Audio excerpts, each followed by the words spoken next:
She is bold. She is bold. She is you. You're tuned in to Word of Mom Radio here on the Word of Mom Media Network. Hi, this is the Ask Mom podcast because parenting is everything. I'm Sue, and with me is Randy, and this is your no bullshit, no filter, and zero guilt parenting reboot. Whether you're deep in the toddler tantrums, navigating tween teen drama, or somewhere in between, you'll get clarity and actionable tools one episode at a time.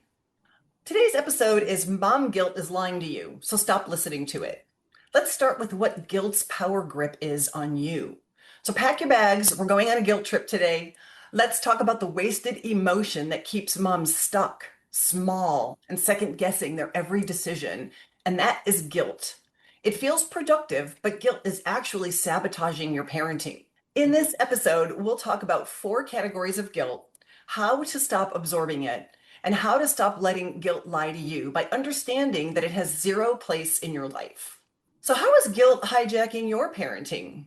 When I'm coaching moms and I've been working with families, hundreds of families over the last 20 years, I noticed that moms tend to absorb and have guilt more than men for whatever reason. But I think I've identified that reason, is that moms seem to be making more decisions, maybe 2 to 3 times as many decisions a day.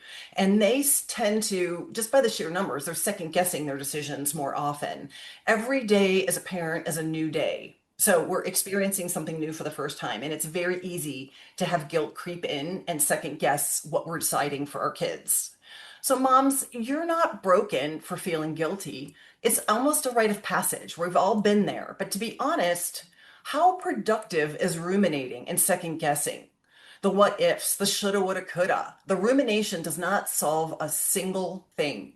Guilt can make you appear to be a weaker parent because if your decisions are getting hijacked by your kids, then you just keep second guessing yourself. Your child wonders what you stand for. Kids are smart. And if they see that you have guilt and second guessing over your decisions, they think that what you're deciding is open for negotiation. So they're going to take advantage of that. Some other ways that guilt will weaken your messaging as a parent is that guilt will drive emotionally based parenting instead of clear leadership from you.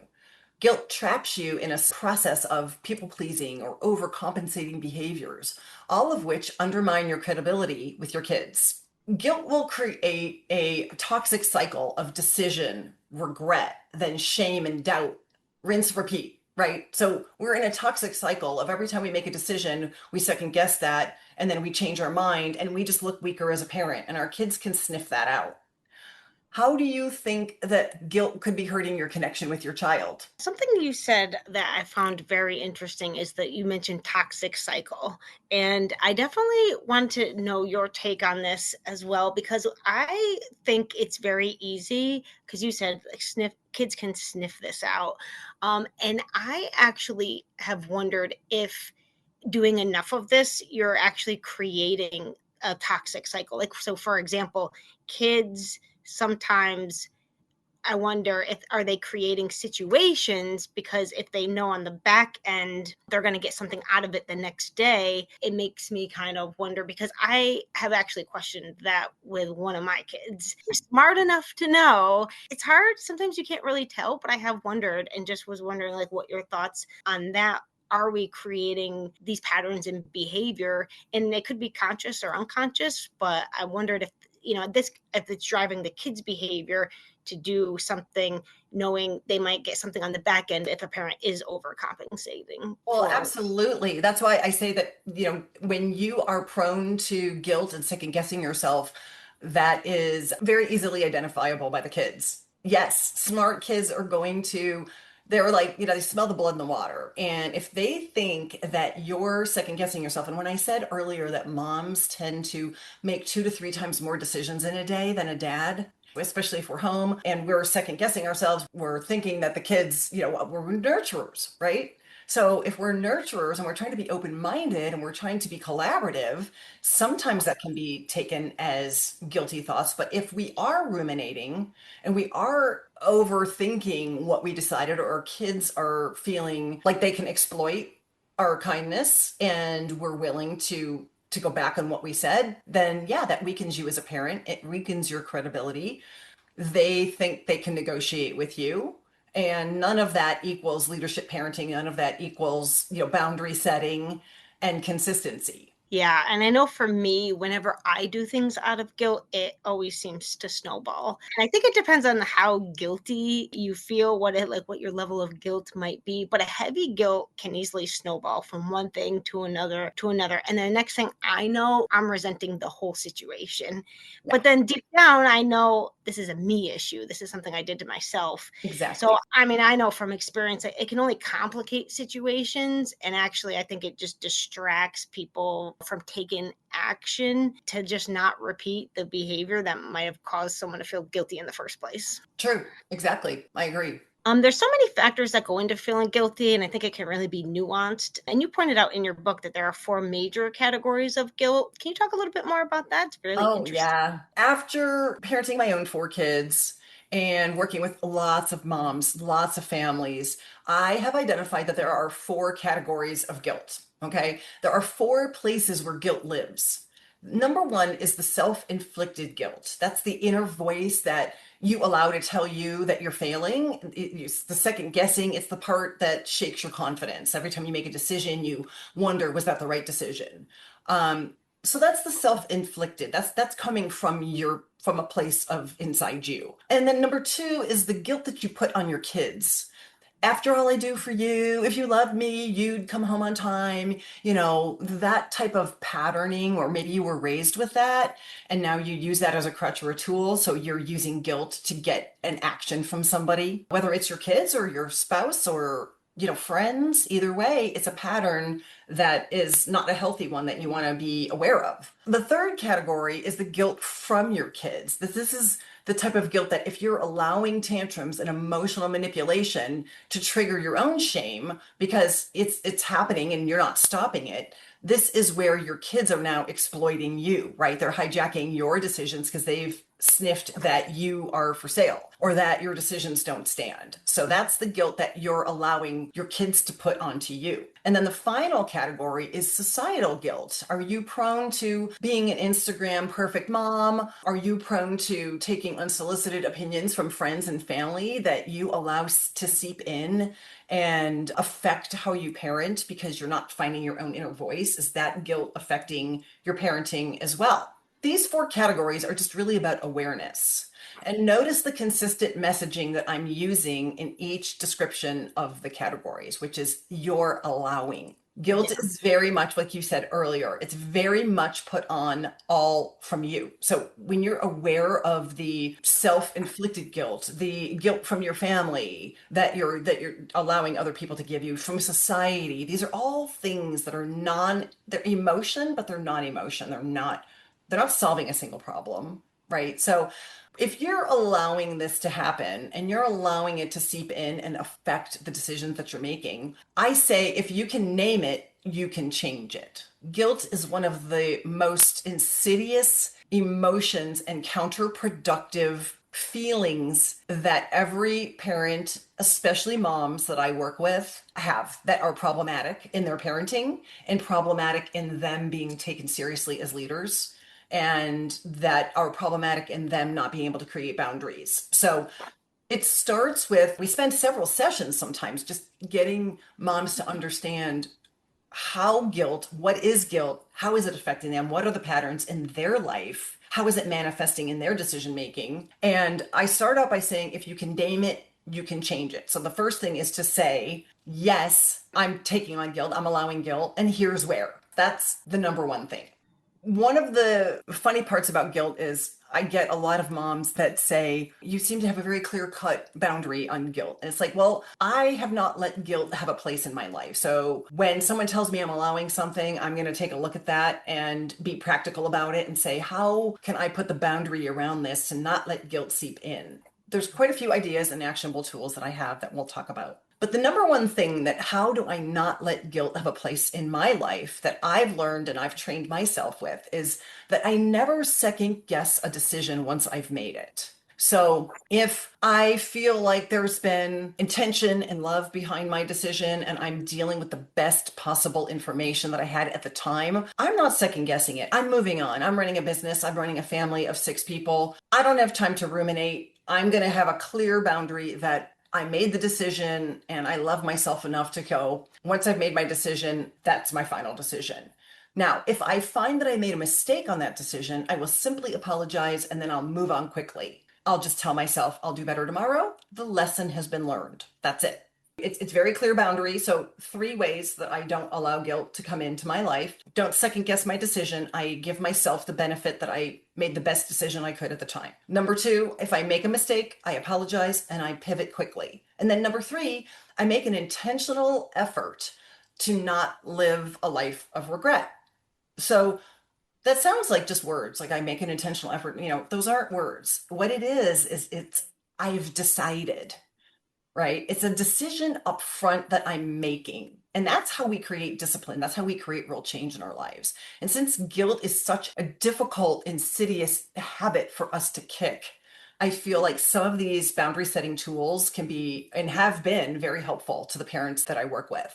If I've given thought and care into making a decision, I know that my intention is pure. I give myself that permission and I feel like if I made a mistake, it's a learning experience. I'll do better tomorrow. That's how I think of it. Another guiding thought that has been helpful and grounding for parents is to shift the question. Stop asking, did I do the right thing? And start asking, did I act with intention? If you did act with intention with the best information that you had, then that's the right decision and that's what was right for you. You must let the rest go. This mindset works because guilt thrives on hindsight, and hindsight is about perfectionism. If I'm thinking about the past, I'm thinking shoulda, woulda, coulda. I needed to be perfect. I needed to redo that decision. I'm again second guessing that decision. That's about perfectionism. But intention, if I'm thinking about saying that my intention was pure and it was coming from love and it was the best information I had at the time, intention is rooted in the present. So it's unarguable, it's unshameable. My moment is what I have complete control over right now, right? So if I'm thinking in the past or hindsight, I'm thinking that is about perfection. No, we're letting that go because that's where the guilt lives. So when guilty thoughts creep in, I say, I made a thoughtful decision, not a perfect one, and that's enough. Sometimes just these types of inner thoughts, this inner monologue will help us kick that guilt to the curb and not allow it to seep in so that we don't continue losing credibility. Give yourself permission to release the guilt without losing your accountability. I think that is really important. Releasing guilt without losing accountability, I think, is so important. I think it can be very easy to constantly tell yourself, like, I'll do better tomorrow and I'll start fresh tomorrow, which I think works great. That's actually something that we do in our house. Even the kids will say it. If somebody, kind of felt like they messed up or made a mistake, apologize. And then it's like, I'll start fresh tomorrow. But I do think, and I've been there, there's definitely a fine line. And that's why I liked, you said releasing guilt without losing accountability, because it's a fine line till it becomes an excuse to keep repeating a pattern. Right. That's great. So for me, I've had this happen. If I'm about 2 or 3 days having the same guilty thoughts, I know I need to check in with myself. Mm-hmm. And that check in is like, okay, what am I doing and how can I make a plan to change it? And 9 times out of 10, it would have been around yelling. So, and I think probably most moms can relate to that. Would it be helpful for you with some of these inner monologue phrases to try to pivot away from the guilt? Would it be helpful for you if you're spending 3 days feeling bad about yelling? Are you able to just give yourself permission to say, I apologize. I made a regrettable decision. I apologize. We're role modeling to our kids that we all make mistakes. We're not perfect. We're letting the imperfection go because, again, imperfection in hindsight is where guilt lives. And is it helpful for you to not spend those 3 days in that rumination phase and to just say, I noticed that pattern earlier. Instead of 3 days, I'm going to take it down to 1 day, maybe less than a day, a couple of hours. I'm feeling bad about yelling. What can I do? How do I get this off my chest? What can I do? I can apologize and pivot and go, lesson learned. When I'm tired, I yell more quickly. So how do we stop that guilt from affecting? Because maybe 3 days of your guilt is, again, making your credibility lost because you're maybe being overkind or letting the kids watch TV longer, or what are you doing that's affecting your parenting during those 3 days?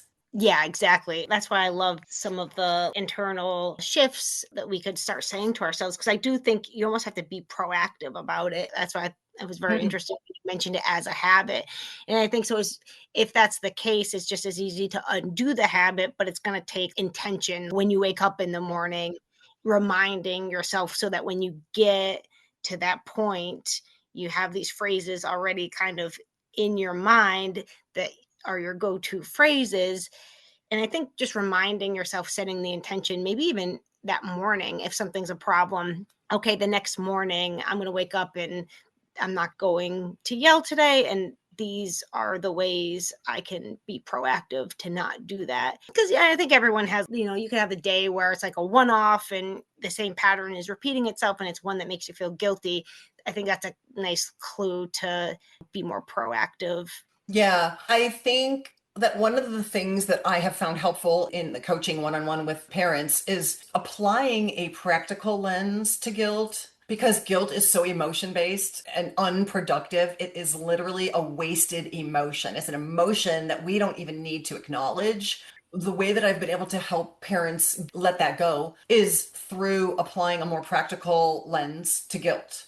Again, my biggest foundational method of parenting is this parenting in advance. Like, how do we decide up front? First of all, it's like any bad habit. We have to acknowledge the bad habit. So we have to acknowledge that we are spending time second guessing ourselves. Then we have to acknowledge how detrimental it is to us and our parenting. So it's detrimental. Why? Because we lose credibility with our kids. And if you're doing guilt with your kids, you're doing it with your spouse, your partner, your family, maybe people at work, it's lessening and weakening your voice, your confidence, your credibility. And those are things that are counterproductive in our lives across the board. So once we see that we put it in a box, we look at that emotion as counterproductive, we acknowledge it's not serving us as a parent, we apply that practical lens there. And now we are able to decide up front, I'm not allowing it. I'm in charge. If I'm allowing this to creep in and make me second guessed by my kids, oh no, like I don't know about you, but if I'm finding out that I'm doing something that weakens me and my voice and my confidence and my leadership with my kids, I'm pivoting, I'm done. So sometimes it's just calling attention to how guilt is affecting your parenting and how it is actually being applied in your life. Just acknowledge it.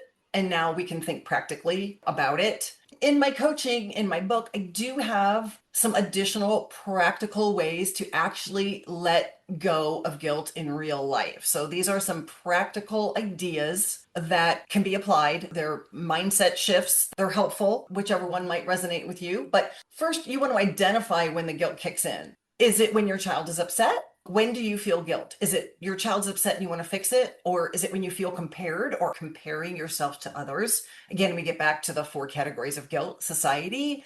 Is it the guilt your child is putting on you because he's upset? Is it when family visits? Are you revisiting guilt because of the family patterns that you were raised with? Number 1, acknowledge. Acknowledge and identify it. Notice your overcompensating behaviors.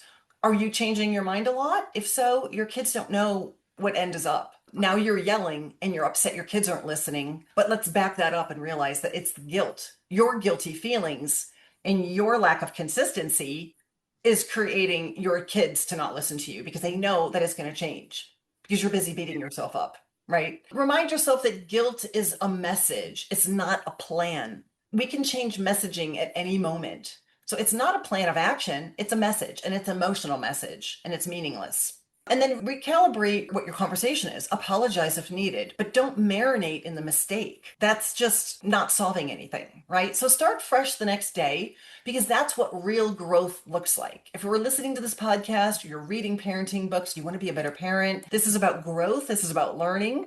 Start fresh the next day. Next day is a new day, and that's what growth looks like. Just remind yourself of that.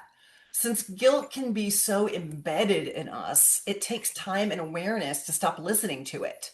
Some additional actionable tools to let it go for good. Remember that it's not your job to keep your kid happy. It's to raise someone who can handle difficult things, right? So lose the guilt, but keep the lesson and move on. Give guilt a job and then fire it. This is one of the things that I've talked to with some of my moms in my workshops. Guilt thinks it's helpful by alerting you to a mistake, but it doesn't know when to shut up. So acknowledge it like a bad employee and then fire it.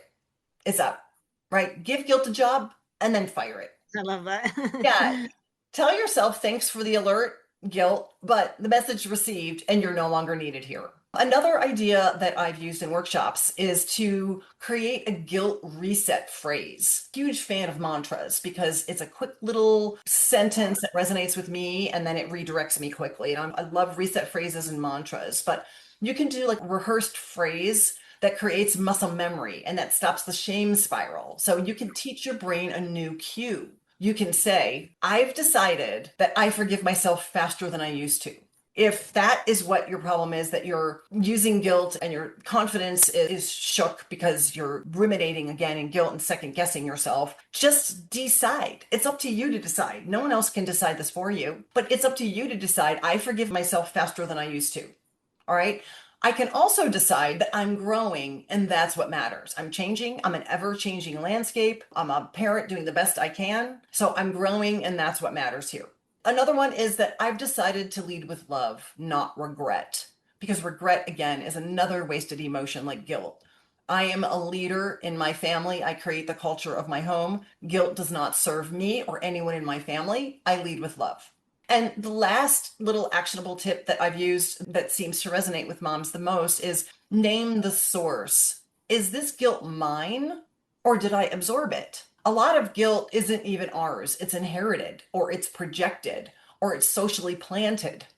Naming the source strips its power. You can ask yourself, whose guilt am I carrying right now? And do I even believe it? This gives you permission to kick out the guilt and parent from your own values, not from someone else's voice. Guilt, again, just to recap, is a wasted emotion. Its only strength is deception. And starting today, you're too damn strong to fall for it. If this episode stirred something in you, let that be your cue that you are no longer parenting from a position of guilt. You're here to show up with clarity, intention, and zero shame.